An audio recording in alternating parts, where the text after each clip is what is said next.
सभी साथियों को जय भीम। मैं अरविंद कुमार। साथियों, अभी मैं पहुंचा हूं बुद्ध सम्मेलन, जो कि बुद्ध परिवार मिलन मेला लगा हुआ है। ये जो बुद्धा पार्क के अंदर हमारे साथ खड़े हुए हैं अनिल गौतम जी, जो कि अभी इलेक्शन लड़े गए। तो अनिल जी, जय भीम सर। सर, अभी जो इलेक्शन लड़े थे आप, उस इलेक्शन को लेकर आपने क्या देखा? इस इलेक्शन में और इलेक्शन लड़ने और लड़ाने के दोनों में अनुभव अलग होता है। मैंने आज तक संगठन में काम किया था और इलेक्शन लड़ाया था, और इलेक्शन खुद लड़ा, उसका अनुभव अलग था। बहुत सारी चीज़ें, कमियां जो हम चुनाव संगठन नहीं कर पा रहा था, वो क्यों नहीं कर पा रहा था, ये खुद एक प्रत्याशी के रूप में मैंने देखा वहाँ पे। और बहुत सारी चीज़ें हैं और उसका अनुभव अलग हुआ।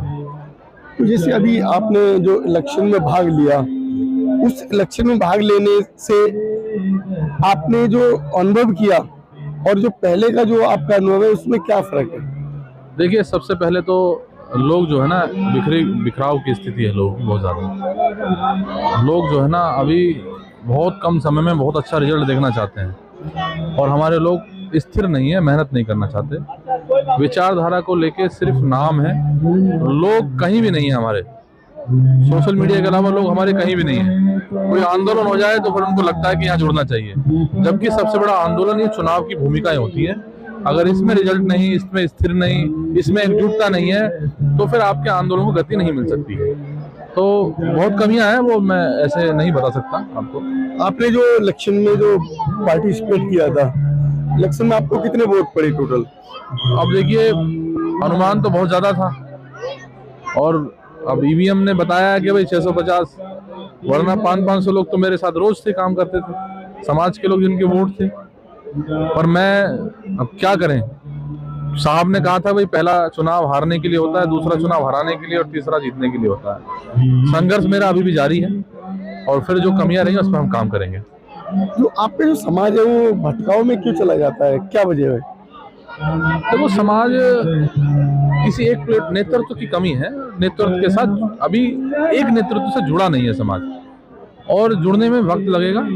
और जो देखो ज्यादा तेज भागता है उसके साथ समाज जुड़ता है। अभी दो गुटों में समाज बटा हुआ है। अब समाज कंफ्यूजन में है कि मैं जाऊं किधर। अब टोटल मैंने देखा दिल्ली के अंदर, वाल्मीकि समाज भाजपा की तरफ पूरा गया, कोली समाज पूरा भाजपा की तरफ गया, जबकि हमारा समाज जो हमारे मिशन की पार्टी या कोई भी पार्टी, चलो दोनों में से एएसपी या बसपा था, वो दोनों में ही नहीं था किसी में, और दोनों का किसी भी हमारे समाज के लोगों का योगदान नहीं था। चाहे वो सामाजिक संगठन वाले लोग हों, चाहे वो आंदोलन वाले लोग हों, कहीं भी लोग नजर नहीं आए। अब लोग क्या कमी रही, हो सकता है वो मुझसे ज्यादा अनुभव उनको हो, वो कहाँ क्यों नहीं रहे, वो मुझसे अच्छा बेहतर जानते हैं। मैं अपनी बात करूंगा, मेरा संघर्ष जारी है, मैं काम करूंगा आगे, और जो कमियां रही उस पर काम करके, या जो लोग मुझे ऐसा लगा कि जिनके हाथ में नेतृत्व हो सकता था या समाज के लीडर थे, तो घर में उनको बैठे नहीं रहना चाहिए था। उनको ये कहना चाहिए था कि अगर हमने 100 या 200 लोगों को जोड़ा है, और हराने जिताने की बात अलग है, आपको अपनी संख्या और संख्या का बल आपको एक समाज की पार्टी के साथ दिखाना चाहिए था। वो दिखने में नजर नहीं आया, और जो उन्होंने नहीं किया वो मैं काम करूंगा। अच्छा, जैसे आपने अभी इलेक्शन लड़ा है आजाद समाज पार्टी से, आपके साथ एक कैंडिडेट जो है बीएसपी का भी होंगे, तो बीएसपी कैंडिडेट को कितने वोट मिले, कुछ आइडिया? अभी ज्यादा तो हमने देखा नहीं, क्योंकि कल हमने अभी सारे के सारे एनेक्सर जो भी था उधर से, वो सब कुछ आएगा तो उसमें बताया जाएगा किसको कितना वोट मिला है। अभी तो कल हमने जब देखा, काउंटिंग में ही बीजेपी के लोगों को 200 वोट ज्यादा दे दी थी। वो तो हमने इलेक्शन कमीशन से जब बोला, मैं टोटल करके देखो आप, तो बड़ा ज्यादा दे रखी थी, वो तो बड़ा हंगामा हुआ। तो अभी कुछ क्लियर नहीं है, जब होगा तो हम बताएंगे आपको क्या रहा।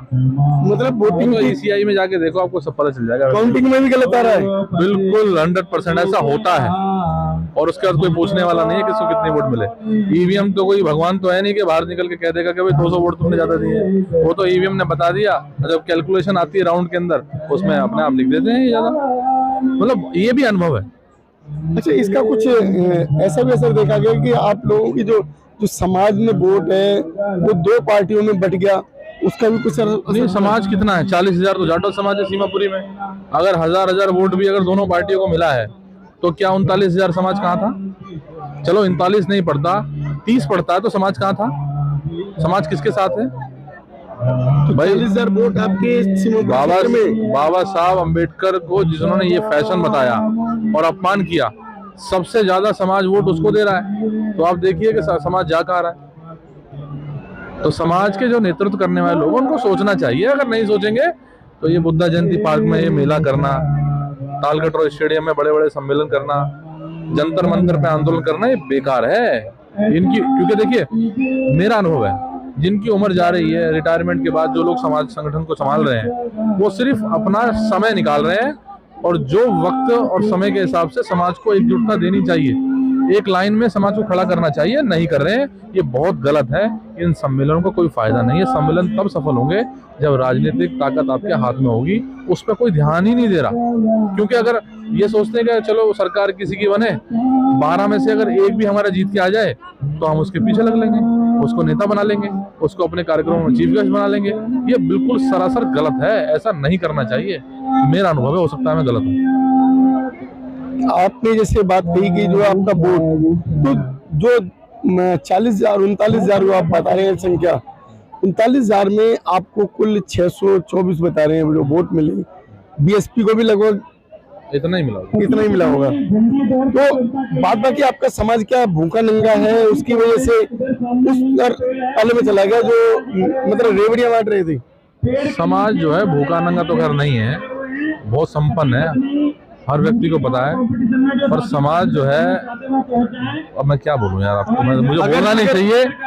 जो आदमी झंडा उठा के बाबा साहब का और पंचशील का झंडा उठा के चल रहे हैं, और वो जाके अंदरूनी मीटिंग बाबा उनकी क्या नाम है उन लोगों की करा रहे हैं जो बड़ी पार्टियों से टिकट लेके आए हैं। अरे यार, कम से कम अनिल सागर को देखना चाहिए था, जिसने कोरोना के अंदर अपनी जान की परवाह नहीं करी। समाज के साथ कौन से ऐसे बड़े आंदोलन नहीं है जिसके साथ नहीं खड़ा रहा। तो उन्होंने उनको प्रायोरिटी दी जो पैसे वाले लोग थे, जिन्होंने चकाचौंधी दिखाई उनको देखा। और आज भी अनिल सागर को देखो, चुनाव कल रिजल्ट आया था, चुनाव रिजल्ट आने के बाद अनिल सागर समाज से खड़ा हुआ है। तो समाज कहाँ है, कैसे है, किस स्थिति में, क्यों नहीं समझ रहा। नहीं समझेगा तो हम जगाएंगे, हम कमान अपने हाथ में लेंगे और करेंगे आगे। मैं अपनी जिम्मेदारी ले सकता हूँ। कहीं आपके साथ जो वोट कम पड़े उसका असर ये तो नहीं कि आप एक बीएसपी से एएसपी में आए, उसका कुछ असर हो सकता है? देखो, ऐसा तो कहीं भी नजर नहीं आया मुझे। समाज के हर व्यक्ति ने मुझे सहयोग किया, और समाज ने समाज ने ये कहा कि आपने अच्छे संगठन को चुना है, जो आज चल रहा है, आज आंदोलन कर रहा है, आंदोलन में खड़ा है। चंद्रशेखर आजाद का एक घंटे का शेड्यूल देख लीजिए आप, और आकाश आनंद का देख लीजिए शेड्यूल, आपको पता नहीं चलेगा। 20 दिन का भी शेड्यूल आप सही से देख नहीं पाएंगे। तो समाज कहाँ जाएगा बताओ। देखो, बाबा साहब के बाद कांशीराम के बाद बहन कुमारी मायावती जी, और बहन कुमारी मायावती जी के बाद अगर कोई असल में कर रहा है, मैं नहीं कह रहा, अगर आप सही में अम्बेडकरवादी हैं तो आपको बोलना पड़ेगा। ये चंद्रशेखर आजाद कर रहे हैं, चाहे वो उत्तर प्रदेश में 1 घंटे बाद फिर आपको महाराष्ट्र मिले, उसके बाद आपको कहीं पंजाब मिले, आपको दिल्ली मिले, पर आपको पूरा शेड्यूल मिलेगा। एक बात मेरी समझ नहीं आती, बीजेपी की 39 पार्टियां जो है, उन्होंने एक पार्टी को समर्थन दिया जो उन्होंने अपनी बड़ी पार्टी बना लिया। इसी तरीके से कांग्रेस ने कोई और अलग पार्टी से मतलब कोई समाज नहीं आया, एक पार्टी के रूप में उन्होंने उसको चुना। लेकिन आपका जो समाज है वो अलग अलग पार्टियों में अलग अलग चुनाव क्यों लड़ रहा है, उसकी समझ में क्यों नहीं आया? मैं आपको बता रहा हूँ, देखो स्थिति बिखराव की स्थिति है, नेतृत्व की तलाश है, नेतृत्व नहीं मिल पा रहा समाज को। और मैं फिर कह रहा हूँ, जितने भी सामाजिक संगठन चल रहे हैं उनको इस बारे में सोचना पड़ेगा। किसी भी संगठन में युवाओं के हाथ में कमान नहीं है, और युवा भी वो जो आंदोलन से निकला हुआ व्यक्ति है। जब तक उनके हाथ में कमान नहीं होगी तब तक ये सामाजिक संगठन और ये विचारधारा एक प्लेटफॉर्म पे नहीं आ सकती। तैयार है नहीं लोग।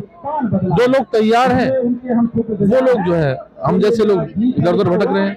हमारे पास धन नहीं है, हमारे पास दौलत नहीं है, तो समाज उस नजरिए से देखता है। क्योंकि चुनाव की स्थिति बता रहा हूँ, उनके पास सारी सुख सुविधाएं थी, मेरे पास नहीं थी, तो समाज मेरे पास नहीं आया। अच्छा, एक बात मेरी समझ नहीं आई, आपको जैसे समाज भी नहीं आया, वो समाज भी दूसरे के पास चला गया, और हमारा समाज जो है वो जुड़ने को भी तैयार नहीं है, एक पार्टी के झंडे के नीचे भी आने को तैयार नहीं है। तो आगे आने वाला फ्यूचर समाज का क्या होगा? देखो, ऐसा नहीं है, समाज आने को तैयार है, मैं आपको बता तो रहा हूँ। समाज आने को भी तैयार है, पर जैसे हमारे गुट बटे हुए हैं संगठनों के, जब चुनाव होते हैं तो ये सक्रिय नहीं होते। जैसे आरएसएस के जितने भी संगठन हैं, चाहे वो मंदिर समिति तक की क्यों ना हो, जहां शाखाएं हैं मंदिरों की, वो संगठन भी एक्टिव हो जाते हैं। वो बता देते हैं कि भाई अनिल सागर को चुनाव इसलिए नहीं जीतना चाहिए क्योंकि वो हिंदू विरोधी यानी सनातन विरोधी है। वो ये नहीं कहते कि ये समानता के साथ खड़े रहने वाला है, इंसानियत के साथ खड़े रहने वाला है, ये डॉक्टर अंबेडकर और संविधान को मानने वाला है। वो ये नहीं कहते, वो कहते हैं कि भाई ये सनातन विरोधी है। बताइए। और हमारे लोग, मैं आपको बता रहा हूँ, संगठन लोग जुड़ना चाहते हैं, लोग आना चाहते हैं, पर जब चुनाव होता है, चुनाव से जब लोग रिजल्ट आता है तो उससे लोग निराश होते हैं, और जो निराश होते हैं तो इधर उधर अपना रास्ता निकाल के अपना बैठ जाते हैं। पर वो तब भी वो लोग आना चाहते हैं। ऐसा नहीं है कि लोग नहीं आना चाहते, जुड़ना नहीं चाहते। बिखराव की स्थिति को समेटा जा सकता है, पर जो बुद्धिजीवी लोग हैं वो बैठना नहीं चाहते।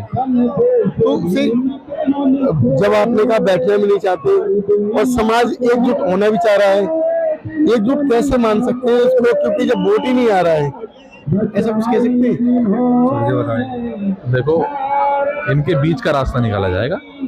हमें चंद्रशेखर भाई कहते हैं बहन जी से मिलना चाहते हैं, और बीएसपी कहती है कि कभी वो मिलने के लिए गए नहीं।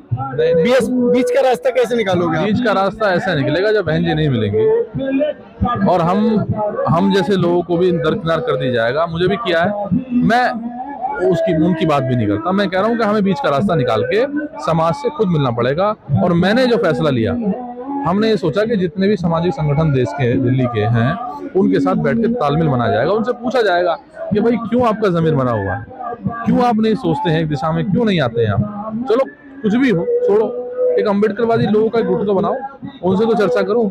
जब तक चर्चा नहीं करेंगे रास्ता नहीं निकलेगा।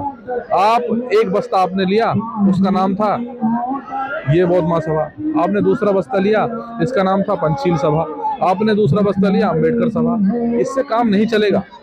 आप जब चुनाव होते तो शांत क्यों रहते हैं? जितने पंचशील बुद्ध विहार थे, वहां पर जितने प्रबंधक समिति थी, वो सारे के सारे लोग दूसरी पार्टी को सपोर्ट कर रहे थे। बताइए कितना दुख का विषय है। और जब उस पंचशील पे, बुद्ध विहार पे जब कोई आज आती है या कोई मुकदमा होता है या पुलिस या प्रशासन या वहाँ के लोग उनको परेशान करते हैं, तो अनिल सागर उनको याद क्यों आता है? और जब वोट देने की बात हुई तो वोट जो उन्होंने उनको दिया जिन्होंने ताकत और जिन्होंने धन ज्यादा दिया। तो ये गलत है, ये संकेत ठीक नहीं है। और मैं आपको बता रहा हूँ, ये विषय नहीं है बार बार बात करने का। मैं इसके बीच का रास्ता निकाल के काम करूंगा, मैं दूसरे की जिम्मेदारी नहीं लूंगा। साथियों, आप लोगों के क्या विचार है चैनल पर अवश्य बताएं, वीडियो लाइक शेयर करें, और जो आपके विचार है उन्हें बेझिझक होकर लिखने ना भूलें। धन्यवाद। नमो बुद्धाय, जय भीम।